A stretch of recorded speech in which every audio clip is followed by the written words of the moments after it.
Manipur COVID-19 confirmed case kunthranithoi sure ngasi nongna mioi ahum amasu positive oire haibagi pau lakli hariba mioi ahum asi ani amana rims ki BRDL na confirm torokpani aduga amana Jenims ki BRDL na confirm torokpani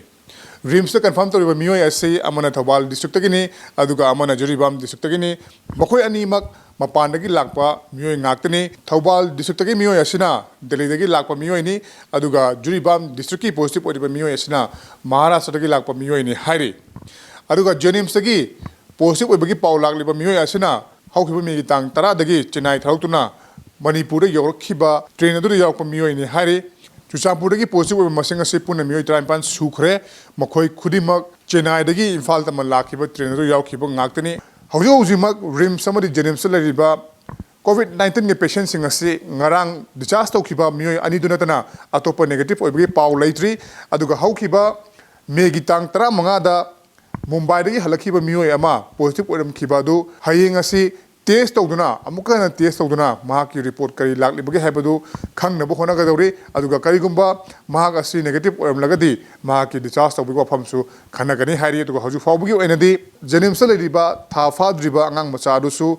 Hojing stable lady, aduga patient loina stable lady, rims kisu lady, aduga anoba discharge toba, anoba negative, lakibagi pau latri, ngarang discharge tokiva, aniduragi hena, aduga maruina, ngasigi oina, Jenims ta puna sample chohum, test tobung amnaba, honagadori, ngarang chief minister yauna, Jenims authority, and the rims authority singa, panghokiva mipam aduda, Jenims maketagi, mokogi or passing adu, karam tauragadi, hena test tobung amani habado, Nitina Kangalaba tungda. Manipur University की VC in charge ओरिबा जर्नल सिंगा Jenims की director doctor TS बिमोगा उनरबा मतुंगदा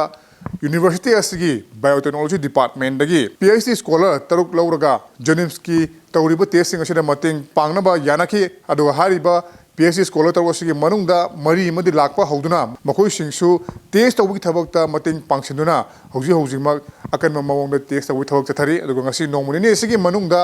Jenims ta nongmuda sample chamari soidana tawbang amlagadi habagi pausu lakli aduga nakal amaromda rims su multidisciplinary research unit amade truenet achengba hangdoktuna test tawba hawkhre habagi pau lakli aduga matang se lakchini mu wafamdi ekhoina social distancing ngaksi marks upsi habana chingba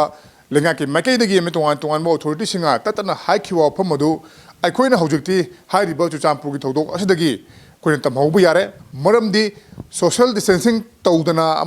अमगा याम नक्सनन लाकपना मरम ओरगा चुचामपुर की हौजिमक खोगी train the लागलिबा मियोसिंग असि संदोकपगी सांग असि तमतमने हेंगलगली अदुगा नाकल अमरोमदा